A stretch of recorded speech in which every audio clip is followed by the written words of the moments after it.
Ranking video, I know what you think, they're rare. Pun intended, just as rare as getting a third proper installment of the title we are here today to rank. That's right, in today's video I'm ranking the wonderful worlds of the 1997 game Banjo-Kazooie. This video seems to be more fitting due to Banjo's release on the N64 online a few months back. With that said, I'm Matt from Nintendo Extremist, and today I'm ranking every Banjo-Kazooie world.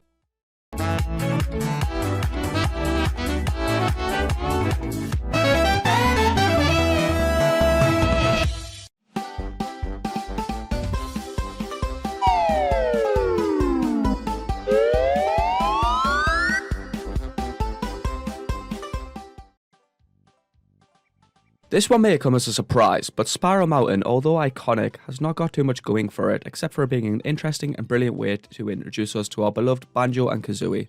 The world is fun, with collecting collectibles being simple to introducing the player to some of the core mechanics of the game.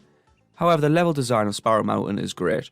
Making your way up to Gruntildas Lair, which becomes a hub world, is rather fun, but of course, due to it being an introductory world, it isn't meant to be the most passionate and representative of the game's world as a whole. But nevertheless, it's fun and still better than most levels in other game series. With that said, let's move on to the next ranking. Just because I included Spiral Mountain, I'm also going to have to include Gruntildas Lair as its own inclusive world. This is because technically you can collect Jiggies in this game outside the main worlds, and personally they're some of my favourite Jiggies to collect, such as Gobis Valley's Jiggy with Grunty's Tower, or when you have to shatter the giant Gruntilda statue. Many games can either make it or lose it with their hub worlds, but Banjo-Kazooie nails it. The whole Evil Witch Tower theme with rooms inside of rooms is just so unique and stylistic to the series, so I had to include it on this list. I can already hear the haters with their pitchforks and torches. However, I strongly dislike Mad Monster Mansion. This world's consensus and theme is just too basic for me to enjoy. I do like a few Jiggies that you collect in this world, such as the Toilet Jiggy, the Dining Room Jiggy, and when it requires you to go down the pipe as a pumpkin. These are all good and unique. However, for the most part of me, this world is just confusing and frustratingly time consuming to play.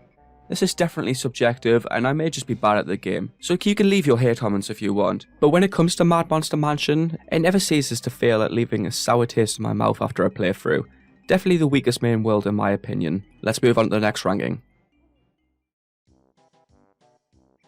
Next up we have Mumbos Mountain. Being the first world you play, it really helps us set up what the objective of every world is going to be. Fitting is that it's the first time you of course meet Mumbo, and your first transformation into a termite. Although arguably the Jiggies are pretty easy in this world, which is to be expected, I found it particularly difficult to climb the actual mountain itself due to the camera angles and the speed of the termite during my first playthrough. I love the Jiggy collection with the knockoff Donkey Kong, considering Rare made both IPs. Mumbo Jumbo was a perfect way to introduce players to the world of Banjo-Kazooie minus Spiral Mountain and introduce users to some of the staple characters in the series. The next world we are here to rank is expected to be on the lower half. Rusty Bucket Bay is just first off nowhere near as fun as the previous levels, and amongst Banjo fans is the generally most hated world.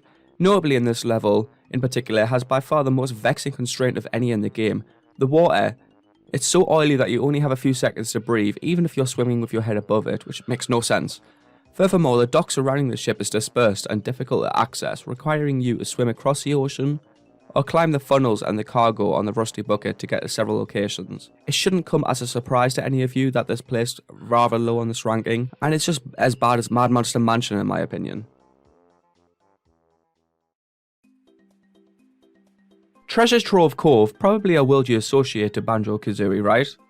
There's a reason for that. They were able to take a simple premise and theme like pirates and beaches to the next level and innovate it. So many Jiggies on this world are so fun to collect, maybe I should do a ranking of all the Jiggies? Let me know down below. Treasure's Trove Cove is such a graphically pleasing world considering N64 hardware. It looks even better on rare replay versions on the Xbox. This is also the world in which Bottles teaches you flight, which becomes a big necessity for collecting the Jiggies on this world and following worlds. The level design is more elevated in comparison to the other worlds, and I love how entering this world requires you to jump into a treasure chest, so much charm. Ranking 5th, we personally have one of my most memorable worlds of Banjo-Kazooie. Clankers Cavern has so much charm, even if it's not the most pleasing to look at, which is the point. However, the drawback of this is the swimming. This world consists of too much of it, and working the camera with the N64 controller while swimming is such an annoyingly multitasking effort. The collectibles as a whole in this world, personally, is a collectathon for players. However, the biggest pro is Clankers. Having to free him is great and so redeeming, as the time consumption to do this is quite a lot. Also, entering into Clankers, wait, reword Matt, reword, by jumping into Clankers' mouth by egging one of his teeth is a fun gimmick, and I almost missed it when I played through the first time. When entering Clankers, I'm not rewording it this time, the Jiggy collection is fun, consisting of multiple of them. We are over halfway through this ranking now, so it's time to do some self-promo. So, we're roughly halfway into the video now, so I think it's time to do some self-promotion. Basically guys, we have our very own Discord server, the NX Warehouse, and we want some new members. Being in the NX Warehouse does have its perks, as you can speak to me, Matt, and anyone else in the NX family. You also get to help choose our future videos, what we play on live streams, and this brand new game that I've just come up with. If you can accurately predict our next video, you'll win a shout in that video. So if that sounds appealing to you, feel free to join the NX Warehouse. A link will be down below in the description. Back to the video. Now talking about Banjo-Kazooie worlds and charm, we have Bubblegloop Swamp. So many of the jiggies on this are fun to collect, bashing the turtle's flippers is oddly satisfying.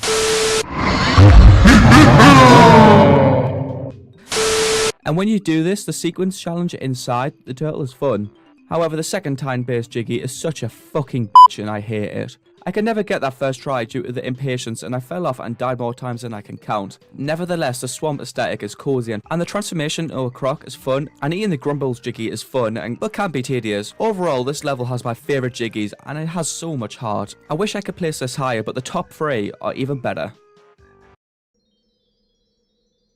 Gobis Valley is another hard level that will have many players running out of patience early on. However, that's all the fun of it. When you enter Gobis Valley, you'll be greeted with a friendly camel who is pretty thirsty along with a lot of relic Egyptian enemies. You'll have to take on several mummies and learn to ride carpets through the valley in order to earn all of the jiggy pieces. In the level, players need to be aware of sands that suck you in. This world induced my most memorable moments of Banjo-Kazooie, and all the jiggies I had fun with when collecting them. The desert theme is utilised perfectly here and isn't uninspired. Personally, this is the most charmful of what Banjo-Kazooie and what Rare has to offer. I miss good old Rare. Freezeezy Peak is the game's required snow environment, which has a Christmas flavour to it. I don't know if I pronounced that properly, and I do apologise in advance.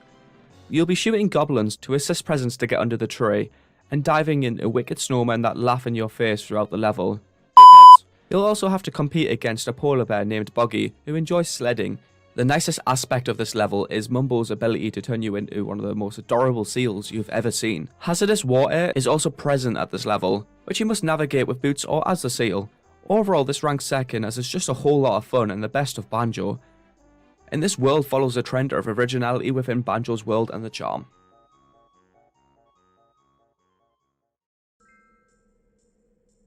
Clicklock Woods is the game's final world and it has a fascinating concept, completely original.